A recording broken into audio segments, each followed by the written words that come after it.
Bismillahirrahmanirrahim. Bugün kuralımız idgam mütekaribeyn. Tarifi nedir? Ma tekarabe mahracen ve ma tekarabe mahracen ve sıfaten. Daha güzel olur.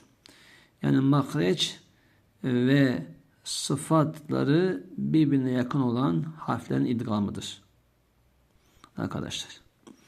Hemen bakalım. İki harf grubu var. Lem, ra var. Kaf, kef var arkadaşlar. Lem, ra olacak. Birincisi böyle. Sıralama böyle. Lem, ra. Sonra kaf, kef. Ne oluyor? Cezimli lam geldi. Sonra ra geldi. Birleştiririz. Kur Rabbi.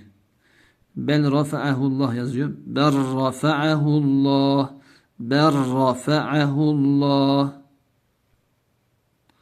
Kur Rabbi. Kur Rabbi.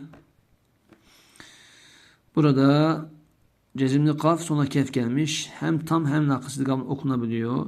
Nakıs okursam mesela kafın kanını verelim. Keften çıkış yapalım. Elem nehlukkum. Elem nehlukkum. Tam idgam yaparsam elem nehlukkum. Elem nehlukkum.